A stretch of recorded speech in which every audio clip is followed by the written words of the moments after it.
Radiation safety obviously is important. We have come a long way since the discovery of X-rays and the early radiation workers.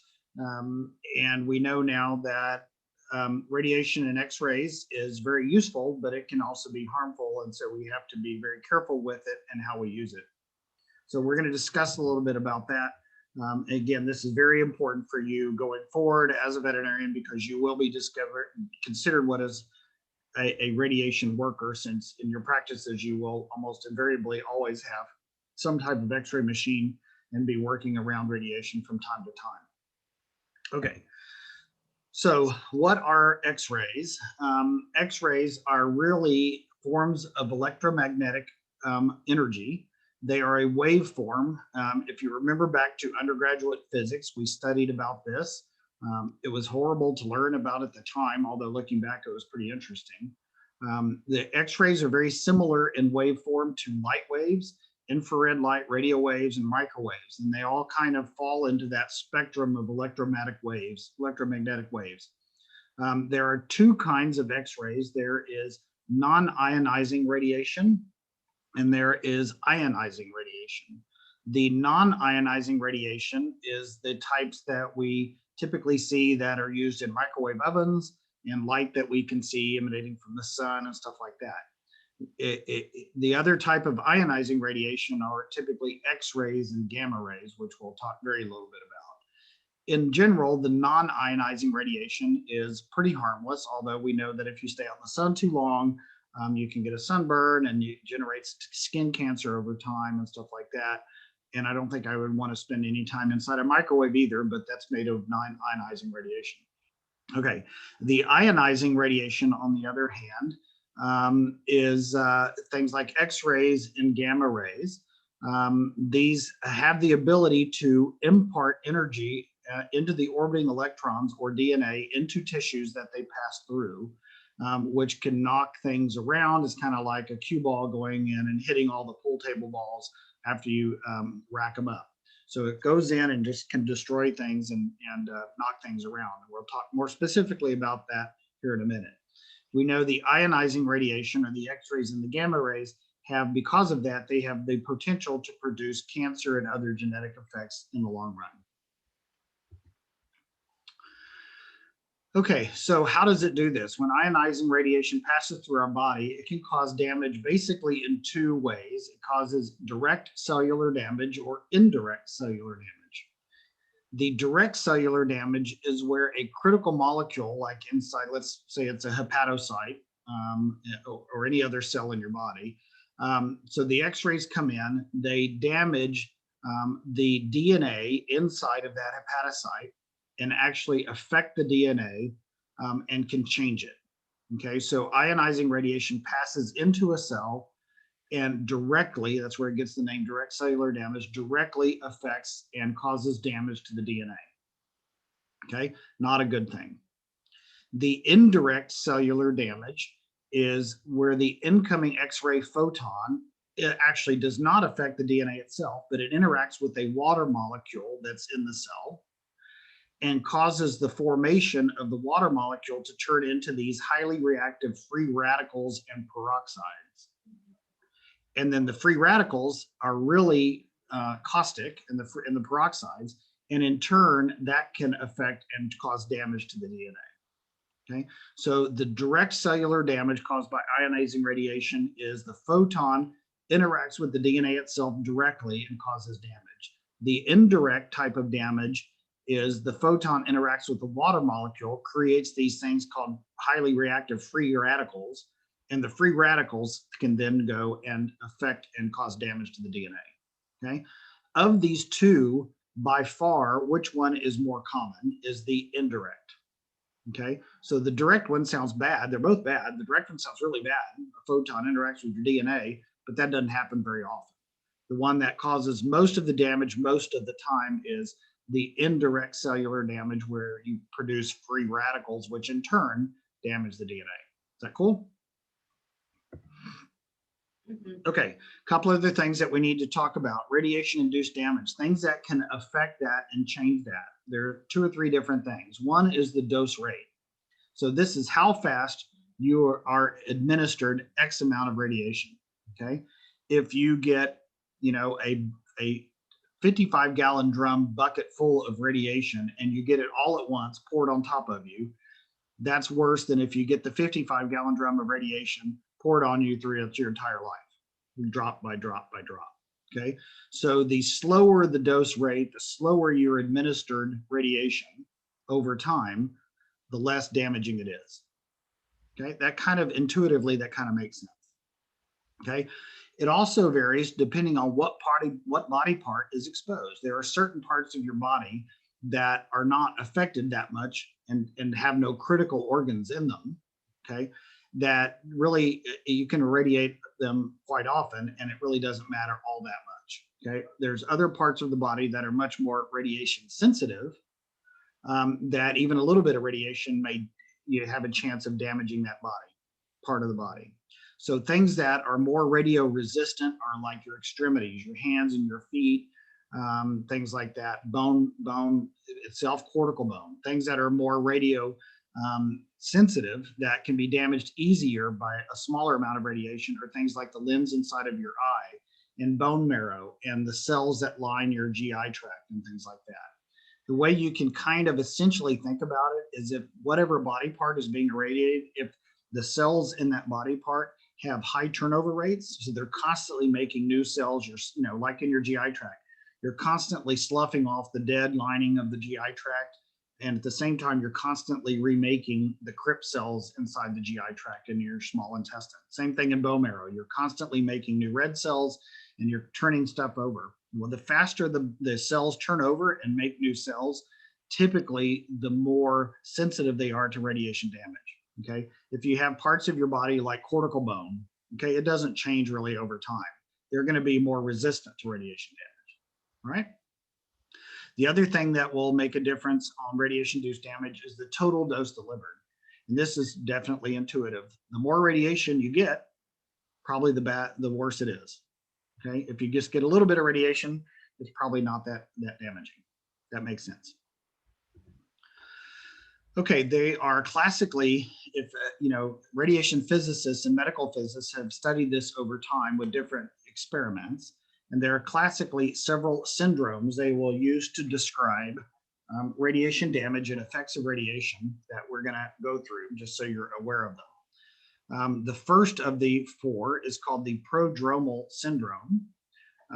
These are acute effects of radiation. What do I mean by acute effects? I mean things that are going to happen right away after you're exposed to radiation. I'm not talking about genetic things that may happen, that pass down to your grandkids. We're talking about acute things that happen right away. So the first one is the prodromal syndrome. And this one a person can get this if they're exposed to anything less than 300 rads. Now, what the hell does that mean, right? Well, when you work in an environment that has radiation in X-ray rooms, you will typically wear film badges, which we're going to talk about here in a minute. And those film badges are used to measure how much radiation you have received during a period of time. And typically, those film badges will report back in units of millirem, which is obviously the word milli, it's like millimeter. Okay, so a millirem is 1/1000th of a rem. Okay. And a rem, basically, which we'll talk about here in a minute, is another word for rads. Okay. So a rem is a rad. Okay. And so here we're talking about prodromal syndrome of things that less than 300 rads. That's not millirads. That's 300 rads. So that in and itself is still a whole bunch of radiation. Not anything like you would ever get probably in your lifetime of taking X-rays. Okay. So this is people that are working in like, reactors and stuff like that may accidentally get exposed, but we still need to understand and study some of this. So the prodromal syndrome, you get anywhere from less than 300 rads or less. And these people that get that, and the factors are, do you get this over a period of time or does it happen all at once? Okay. So if you got the 300 rads all at once, there's a good chance you're going to experience the prodromal syndrome, which means you're going to feel a little bit dehydrated. You actually may get a physical sunburn on the outside of your body where you were exposed. You're going to get some headaches. You're going to feel tired. Basically, kind of like I do after I go to the beach in Cayman, right? And so that's the way it happens. No big deal. You don't die from it. You don't feel right for a few hours, maybe a day or two, and then you get over it. Okay. That's the prodromal syndrome. If you get exposed to even more radiation, 300 to 600 rads in that level, then it starts to become a little bit more serious. And you get into what's called the hematopoietic syndrome. Again, we learned, I mentioned a minute ago, that radiation damages cells that typically have high turnover rates. Okay. And those cells that are made in the bone marrow, like red blood cells and white blood cells and platelets, are examples of cells that are constantly being made and constantly being destroyed, right? And so the hematopoietic syndrome will start to affect those cells with higher turnover. And so you will see these patients come in, they have decreased white blood cell counts because now they're neutropenic, right? They have decreased platelet counts. And because of that, then they start having hemorrhages because of decreased platelet counts. They start getting infections of unknown, fever of unknown origins, things like that, because they don't have the white cells to fight it off. These people without treatment, without antibiotics and fluid therapy and stuff like that, they can actually die, but it's usually, a couple weeks later, or maybe even a month or two later, and it's usually due to chronic infections or sepsis. Okay. If you keep going up the scale, then at 900 to somewhere around 10,000 rads, and this is again just a whole bunch of radiation, you will get into the syndrome of the GI syndrome. And this is where, again, you start to get sloughing of the GI crypt cells, those cells that, again, have high turnover rates. And that will lead to massive dehydration. You're vomiting, you got diarrhea, you can't keep anything down, you get really dehydrated. And without aggressive treatment, these patients may die in 3 to 5 days. And the last one is called the CNS syndrome. And this is when you're pretty much toast. And this is like if you were in in a reactor when it melted down and you just sat there. Okay. This is exposure of 10,000 rads acutely, pretty much all at once. And these people would undergo massive cerebral edema, brain damage. And this happens within minutes to seconds and you're gone. Okay. Obviously, none of these are going to ever happen to you as a typical veterinarian.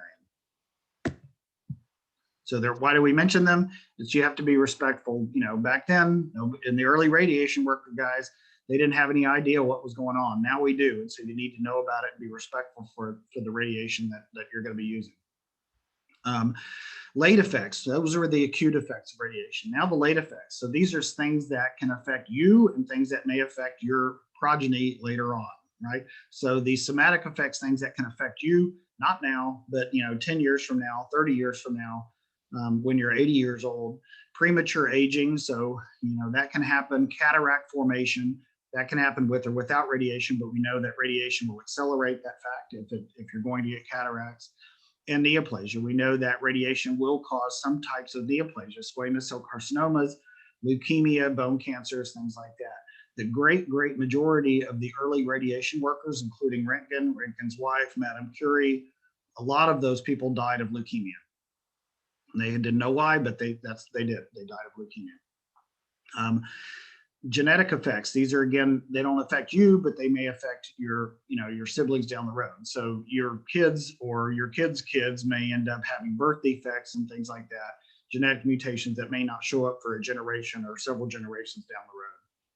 And again, you as a radiation worker, as a veterinarian, will probably never get even any close to this range of these type of late effects. But again, we need to be careful and be cognizant of radiation safety going forward. This is an example out of a medical physics book talking about the different phases and different ideas about radiation therapy. And it's kind of interesting. The threshold exposure is part C down there on this graph. And if you notice, you see radiation dose is on the x-axis and tissue damage is on the y-axis. Okay, so the threshold theory says that if you start getting radiation exposure on the x-axis starts to move to the right, there is a threshold below which the radiation dose will cause no damage at all. But once you get to that threshold, then you can start getting tissue damage. That would be curve C. Okay, curve B is the one that most people go with. Curve B is the linear, so is B. And so that just means if the the likelihood of getting tissue damage increases proportionately with the radiation dose. So a little bit of radiation dose may cause a little bit of tissue damage, and it's linear all the way up the scale. Okay. The other curve is A, and that's the conservative approach. Okay. And the conservative approach even says that if you get a small amount of radiation dose, it's going to cause a lot of tissue damage. It can cause definite tissue damage, even with a very small amount, can cause quite a bit of tissue damage. Okay. You talk about the conservative approach, that again, even a small amount of radiation damage will cause significant tissue damage. But again, the question is this tissue damage always bad? And that sounds a little weird, but if you think about it, it's not. Radiation, the odd thing when you think about it in the big picture is radiation can cause cancer. It can cause genetic damage. It can cause all kinds of problems with you, which we just got through talking about. On the other side of the coin, though, what do we use to treat cancer with? Radiation. So radiation can cause cancer, but it can also kill cancer. Okay. And why is that? Well, it's because the same thing we already talked about. Radiation can cause acute damages in you, and it typically affects what type of cells? Cells that have great turnover. So they're constantly making new cells, where there's examples of that, which we talked about in normal people and normal animals. The cells that line the GI tract are constantly having high turnover. The cells inside the bone marrow are constantly having high turnover. And those are the ones that radiation affects. Well, what happens with cancer? Cancer is uncontrolled growth, uncontrolled new growth. And so typically with most cancers, we have cells that are constantly turnover. They're turning over, they're making new cells. In this case, it's not normal cells, it's really bad cancerous cells, but it's constant uncontrolled growth. Okay. And that's why radiation works on cancer cells too, because it takes advantage of the fact that typically radiation will affect and do damage to cells that have high turnovers. Okay. And that leads us to this weird theory, which you can look up, called the hormesis theory. And the hormesis theory goes along with that curve, that part of the curve on the conservative approach. And there are certain people that believe, and it actually makes sense, that if you have chronic low doses of radiation exposure, it may actually help you. Because let's say that you have, for whatever reason, a cancer that's starting to form in your lung, or leukemia or whatever, okay? And it starts off as every cancer has to start somewhere. So it may start off with one cell, and that may turn into 2 cells, and then into 4 cells and 16 cells, and it starts to exponentially grow. Okay. If you get a little bit of radiation during that very early period, it may go ahead and nip that cancer in the bud and get rid of it. Okay. So there's certain people that believe in this hormesis theory that says a little bit of radiation exposure actually may be preventing cancer. Okay. Who knows if that's true? I don't know. And again, I think if we go back to this slide right in here, probably the best approach we can do and the smartest that we can do as radiation workers is the linear approach, which says that even a little bit of radiation exposure has the potential to cause a little bit of tissue damage, and it's linear. Okay. But it's interesting when you look at it. Okay. So how much radiation can you get as a radiation worker and still be considered within safe distance? I mean, you're still safe. You got some exposure, which if you take x-rays of an animal, you're going to get some exposure in your career. Okay, that's why you will be considered a radiation worker. Okay, so what is safe? Well, this is all based on US stuff. And so the MPD, which is the maximum permissible dose that a person can get, is calculated in different ways. Okay, and if you look at this, these units are in rem. And again, a rem is a rad, same thing for your purposes anyway. And it says in the top right, maximum yearly dose in that column right there. Okay. So to the more sensitive organs in your body, like your gonads and your limbs and the bone marrow and crypt cells in your GI tract and stuff like that, get 5 rem in a year is still considered, if you're under that, you're still considered safe. It's spread out over an entire year. 5 rem is a lot. Okay. Again, your film badges will come back and report in millirem, not even rem, right?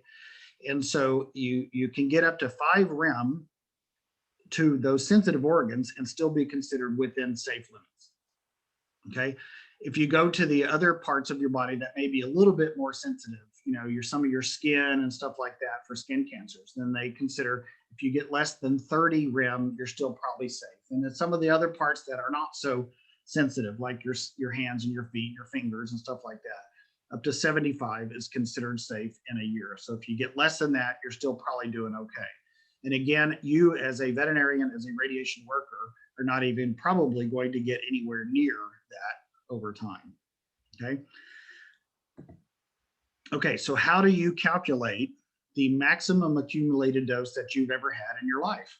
Okay, how many of you out there in the audience have ever worked, have worked for a vet? Probably everybody, right? Okay, and you shot x-rays and stuff like that. Some of you may have even worked in human hospitals and radiology department. Okay, so when you're shooting the x-rays, and we're going to talk about ways to minimize your radiation exposure here in just a minute, which are super important. But when you're shooting the x-rays, over time, every time you press that button and you're around that dog, you're going to get exposed to a little bit of radiation. And it would be really cool to be able to add all that up over your entire lifetime to where, I mean, right now you may be 30, and but you want to know when you're 60, how much total radiation you may have gotten, okay, for your career. Well, there's a way that people will calculate that out, and that is called the maximum accumulated dose over time. And the equation for it is 5, and you can see at the top 5, and then n minus 18, where n is your age. And so let's take an example. Let's say you're 25 years old. So plug 25 in there for n. So 25 minus 18 is 7, times 5 is 35. And so for a person that is 25 years old, that has been working as a radiation worker, you shouldn't have anywhere more than 35 rem or rads maximum total in your previous life. Okay, so that's how you would calculate what is safe for whatever age you are. Now the question is why is the number 18 in there? Okay, the number 18 in there is that's when you legally become a child and an adult. Okay, you're no longer a minor. Okay, and the reason for that is that if you are 18, if you're under the age of 18, you cannot be a radiation worker by definition. Okay, which means that if you have a kid, a high school kid that's working in your clinic, legally in all 50 states, they cannot be in the room when you're shooting x-rays. Okay, now how many of you have worked for a vet when you were in high school? Okay, I know I did. I started working for a vet when I was 13 and worked for a vet all the way through high school, and that was a long time ago, but I don't think this stuff hasn't changed that much since then. But I remember all the time helping in x-rays, holding dogs while the x-rays were being taken.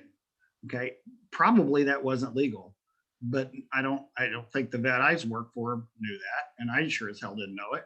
And so we didn't think anything of it, but it wasn't legal. But going forward, when you own your own clinics and you're working in a clinic and you have the high school person that is volunteering because they think they want to be a vet, it's illegal to have them in the x-ray room. Okay. Okay, so how do you protect yourself from getting undue exposure? Even as a radiation worker and you're taking x-rays on dogs and cats all day long. Okay, well, there's basic ways to help you. Okay, one of the basic ways is time. So do you think it's best for you to try to minimize your radiation exposure to minimize the time or maximize the time you are around the radiation? Probably want to minimize it. Okay, so the shorter amount of time you're being irradiated, the better. Okay, so you want to minimize how many retakes you do. You want to try to position the animal straightly the first time around correctly, so you don't have to keep trying to get x-rays that are diagnostic quality. Okay, the other way to do it is you set up your machine properly. So you want to minimize the exposure time of your x-ray machine. So instead of it being exposed for 5 seconds for the x-ray, you want it to be exposed for 0.005 seconds for the x-ray exposure. So minimal exposure. The other way to minimize your radiation exposure is distance. And this is a huge one, okay?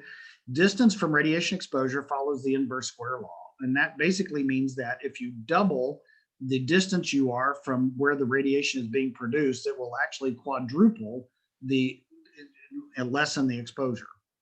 Okay. So if you are standing right next to the dog, you're holding him and you're a foot away from the dog when he's being exposed, you're going to get a fair amount of exposure. If you step 2 or 3 feet away, you're going to vastly minimize the amount of exposure. So distance is a huge one. Okay. And then the other one is shielding. Okay. And this is why people tend to wear lead gloves and lead aprons and maybe a thyroid shield around your neck, to minimize what radiation may actually interact with your body, because it'll be stopped, some of it will, by the lead protective devices. And then the other way is you monitor how much radiation you get. And this is, again, back to the personal dosimetry, where you wear film badges, and there's different kinds, which you don't have to really get into, but there's different types of film badges, and they monitor and will record how much radiation you've had over a period of time in the past. Okay. Film badges are not a cloak shield. They are not a shield that will protect you from the radiation exposure. They just monitor how much you got. Okay. So the basic things of radiation exposure and how to minimize it is time, distance, and shielding. And you'll hear that a lot if you stay in as a radiation worker. This isn't what you need to do. This is early on when they first started figuring out that this stuff might be bad for you, and everything was covered in lead. Obviously, it would be kind of cumbersome to work in that and probably really hot. But nowadays, we have lead aprons like this, and up you can see there's a film badge. And again, we don't need to get into, I don't think we need to get into exactly how the film badges work, but know that they, again, will monitor and be able to calculate and measure how much exposure you've had in a period of time prior to that. So in this particular case, the film badge has a little piece of X-ray film in it. Okay, there's different types, but this kind has X-ray film in it. And you clip it on, it's personal for you. So you have to wear your own, you can't wear somebody else's. Okay. And where you want to clip it is important. You want to clip it somewhere around your neck or collar level, or at your waist level. And it has to be outside of the lead apron. You don't want to wear it inside the lead apron. Okay.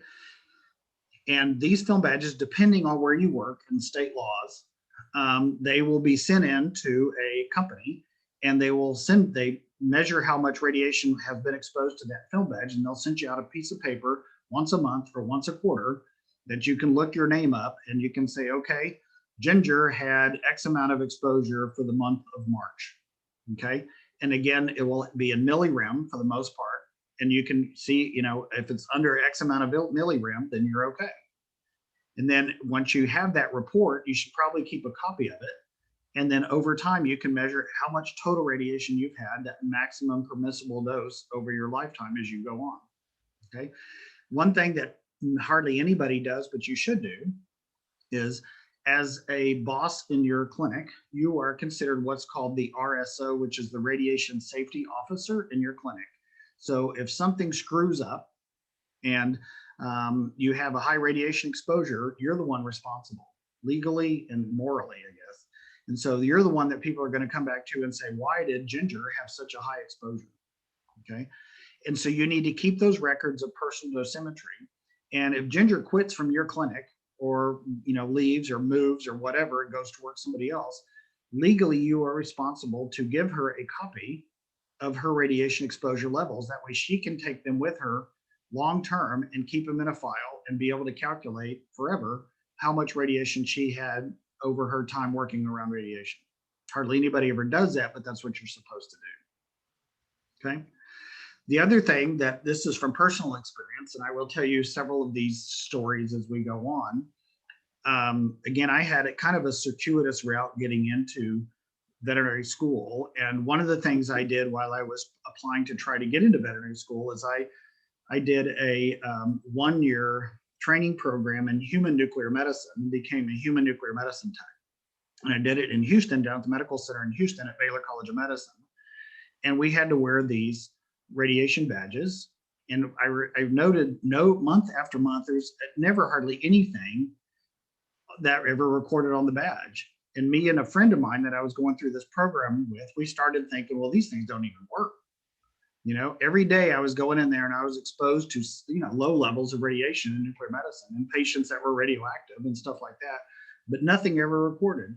And so we got the bright idea one day that we're going to test these badges because I didn't think they worked at all. And so there was a portable x-ray machine in the hallway in part of the hospital and a gurney right next to it. And so we got both of our badges and we put them underneath the x-ray beam in the machine and turned it on and exposed it like 100 times and just shot x-rays of our badges like 100 times and then clipped them back on and turned it back in. Well, we had all kinds of hell after that. They came back and those badges were sky high with radiation because they were in the direct beam of a whole bunch of x-rays that were being produced. So I proved to myself that I was wrong, that yes, these things do work. And I had radiation safety people, I had people from the state, I had everybody all over my ass trying to say, what the hell? And I had to fess up and, say, here's what we did. We just irradiated the piss out of our badges because we didn't think they'd work. And so it was a definite lesson learned. So I would not recommend that.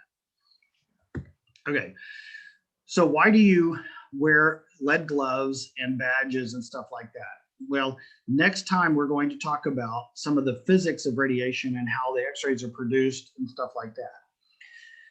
For the most part, most of the exposure you're going to get as a radiation worker is what's called indirect exposure, okay? And this is a little hard. It took me a long time to believe this too, but when let's say you have a Labrador that you're going to x-ray his belly and you put him up on the table and you press the button, okay, and you get an x-ray and you can see the x-ray. There's part of the edge of the dog's chest right there. And so that's the diagnostic portion of the primary beam that's inside the part you're looking at. So we see part of his ribs, we can see a left marker, but then we see a very clear delineation. That's where it goes from in the primary beam, the black part, to the not primary beam, which is to the left of that. And that's the outside of the collimated area of the x-ray. Okay, what happens though is every time you x-ray an animal, the x-ray from the primary beam coming out of the x-ray tube goes into the animal and interacts, just like we talked about, with all of the cells inside the dog. Okay, and what actually happens inside the dog, additional x-rays are produced and they're much lower energy, and they fly off in every angle away from the dog. So every time you x-ray an animal, you have two kinds of x-rays. You have the primary beam coming to the x-ray tube that goes into the dog and results in a picture that we use diagnostically. But you also have secondary scatter radiation that's produced inside the dog due to the x-ray interaction with the tissues of the dog. And those low-level x-rays go off in every direction. They're low level, they're low energy x-rays, but you can see here, there's somebody's hand off to the side without a lead glove on. And can you see the bones inside those people's hand? Yeah, you can. And so it's low level, low energy, but it's still enough energy to penetrate through your soft tissues and actually make an x-ray of the bones inside your hand, okay? So all of the lead aprons, the lead gloves, the thyroid shield, all of those are designed to protect you only from this low level scatter radiation. If that person whose fingers were outside of the primary beam, if they had a lead glove on, they would not get any exposure at all because those low level scatter radiation will be stopped by the lead glove, okay? On the other hand, the lead gloves and the lead aprons are not designed to protect you from primary beam radiation. So if you have a lead glove on and you stick your hand inside the primary beam trying to hold the dog down, that lead glove will not stop the majority of that radiation and you're going to get exposed. That's a fallacy that a lot of people think. As long as I have my lead glove on, I can stick it inside the primary beam and I have my lead on, so it's okay, but it's not, okay? The lead gloves are only designed to protect you from the low level scatter radiation, okay? Unfortunately, I still see this kind of thing all too often, which is there's no excuse other than you're not thinking right and you're just lazy, okay? I see hands all the time that come across with people that, they have their digits in there, they have their fingers in there. This looks like a girl because it's got some kind of fancy ring on, that you can, there's just really no excuse for this nowadays. When we know radiation safety principles, we know this stuff can be harmful. And yes, if you have your hand in there for one x-ray once a year, it's probably never going to do anything to you. But if you're doing this and you're the vet and you're the one taking the x-rays and you're going to do this for 40 years in your career and 3 or 4 times a day, you're going to radiate your fingers, then at some point in time, the chances go up you're going to develop squamous cell carcinoma of your hands or something like that. Okay. So again, there's no excuse for this at all. And when you get out, you should be totally embarrassed if one of these films comes across from your clinic that has human hands in it. This is squamous cell on a person that from radiation exposure in fingers. Notice 2 of the fingers are gone. Okay. The other 2 have squamous cell that's growing. And again, that's a bad cancer to get. And if you remember this guy here, this is a radiation worker, again, early on, looking at one of those handheld fluoroscopes. Remember that picture that I was showing you? And again, this is back in the early days. They had a x-ray tube in the middle of the room, high energy x-ray tube, no shielding around it at all, no lead around the x-ray tube at all. This is what happened to those early radiation guys, okay? This is squamous cell carcinoma around his eyes, around his mouth, and stuff like that, that is eating away. There's the side profile bit. So you don't want to end up looking like that, okay? And again, there's no way that anybody working nowadays as a veterinarian would come anywhere near close to getting that kind of exposure. But I show you that just to scare you, because you need to respect it. You don't want your fingers to look like that when you get to be 65 years old, okay? Okay, film badge monitoring, very briefly, we mentioned this. What is it? How do they work? TLD monitors, what is it? It's TLD monitors, stands for thermoluminescent device. Instead of a piece of film in it, it has a little white chip in it that we don't need to get into the physics of it, but basically it does the same thing. It records the amount of x-ray exposure you had for a previous month or quarter or whatever, and then it can, you can run a test on it when you send it out, and they will send a piece of paper back to you that said you had this amount of exposure, okay? And again, employee monitoring report, that's what's sent back to your clinic. If you're the RSO, the owner of the clinic or whatever, and you have to post that in a common area in your clinic. So, whoever works for your clinic can go up to that periodically every month and say, okay, there's my name and I didn't get any exposure, or it's below what it could get and everything looks good, okay? Units of radiation. Again, you will hear people describe in textbooks, and when you get this radiation report back, there's units of radiation. For your purposes, the 3 units are Röntgens, rads, and REMS.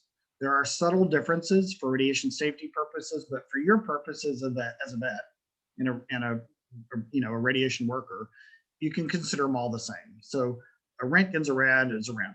It's all the same. So 1 rad equals 1 Röntgen equals 1 REM. So it doesn't matter the units, they're all the same. It's a unit of exposure. Okay. Now, if you look at, in general, how much exposure a person gets, okay, there are 2 kinds of exposure that you get. There's man-made exposure and there is natural exposure. Okay. The natural exposure is stuff we get just by living on this earth. Okay. It's the bottom part of this chart. So there are things that live inside the earth that we're going to get exposed to no matter what we do. It's part of life. Okay. Some of it, and a big one, is potassium 40. Okay. Bananas have a lot of potassium in it. Okay. Some of that potassium, a small percent, is radioactive. Okay. There's nothing we can do about it. Okay. It lives in the soil. It lives in bananas. Okay. Nothing we can do about it. There's terrestrial radionuclides like radon. Depending on what parts of the world and what parts of the country you live in, radon levels are much higher up in the Northeast than they are in other places. Okay. Again, if you choose to live up there, that's a risk you take. It's part of life. Okay. And then we have cosmic rays, where our atmosphere protects us from a lot of these cosmic rays, but some of them still penetrate through the atmosphere and down to the earth. And so these are solar rays and cosmic rays that come out of the sun that contribute to our exposure. Okay. The top part is man-made sources of radiation.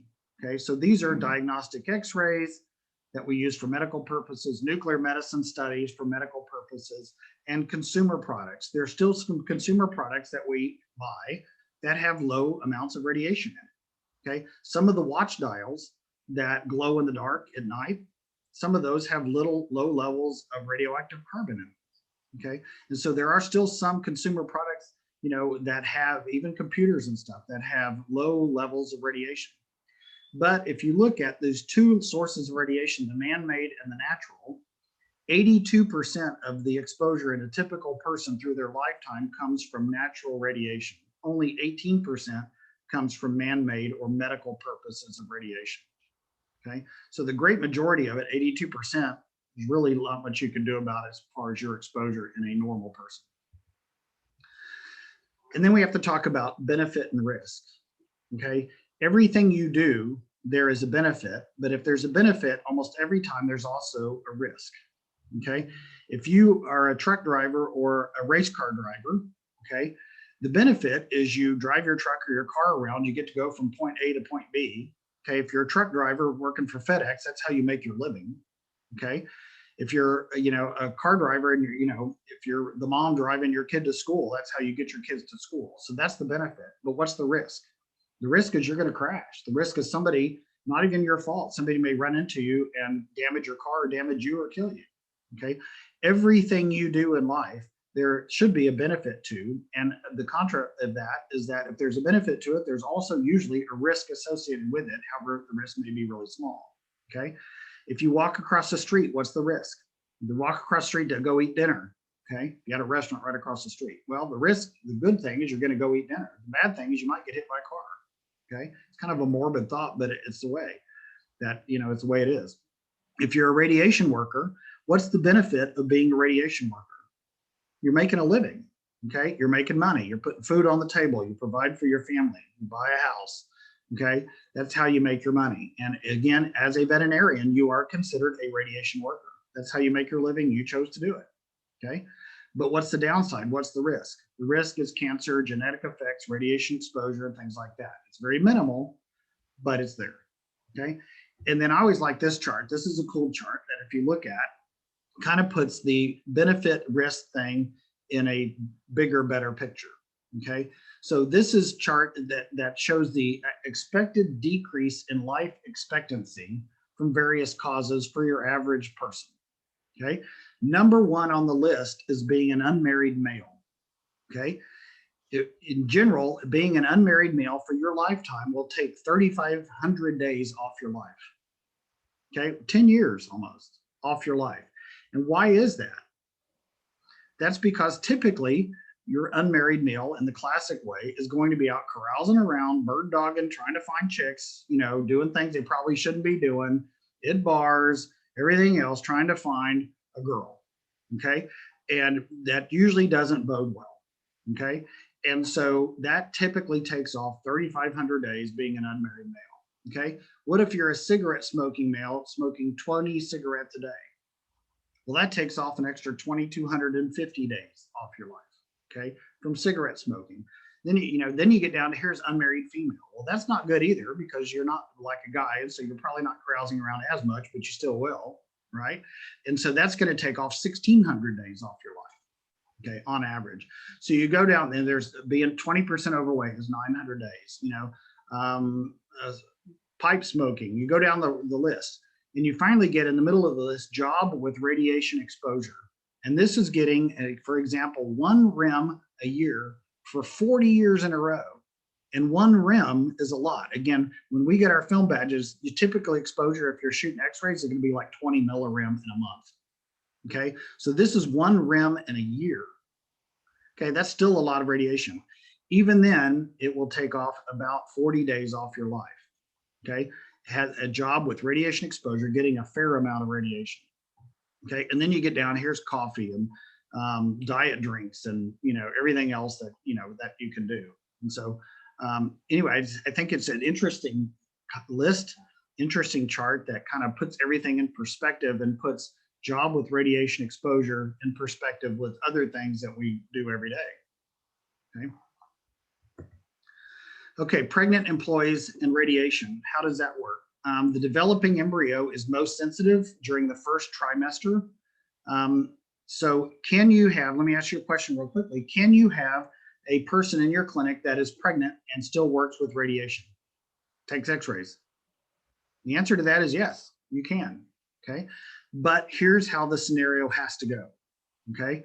If you are the RSO, the radiation safety officer, or the owner of your clinic, okay, What has to happen is if you have Sally that comes into your clinic and gets pregnant or thinks she's pregnant, it is Sally's responsibility to come to you in writing and say, I'm pregnant or I think I'm pregnant. And notice it's in writing. They can't just tell you that. Okay. So Sally has to come and say, I think I'm pregnant or I am pregnant. And you put that in the file for Sally. So it's not the vet's responsibility every day to come in and say, hey, is anybody pregnant today? Okay. It's the person that got pregnant to come to tell the vet or the RSO. Okay. So they have to declare the pregnancy in writing. Okay.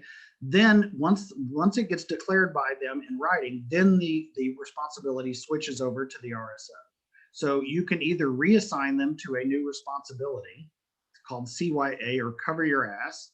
So now Sally doesn't shoot x-rays, Sally just runs fecal tests. Okay. Something like that. Or what if Sally is, I mean, they're trained to do x-rays. What if Sally is your best person and the only one that knows how to work the x-ray machine? Well, then Sally can still do it, but she has to do it in a special way. And you have to do what's called fetal monitoring. Okay, which you order an extra film badge for Sally. And she wears the typical one outside of her apron, but she has a second one that she wears inside the apron at the level of her stomach where the fetus would be. So the outside film badge would measure the possible exposure Sally could have gotten. The film badge that's inside the lead apron near her fetus will estimate the amount of exposure that made it through the lead apron and could have gotten to the fetus. Okay, so that's called fetal monitoring. And that if Sally has to take x-rays, that's one way you can make it legal and make it safe for Sally and Sally's baby. Okay, what about minors? We already talked about that. Can minors be in the x-ray room at all? No, they can't. And then I think we'll talk about this ALARA concept as we end up. ALARA is huge. It's a simple concept, but you'll hear it all the time as far as radiation safety. So you need to know what this stands for. ALARA is an acronym that stands for as low as reasonably achievable. So that means use common sense. You want to keep your radiation exposure level as low as you reasonably can.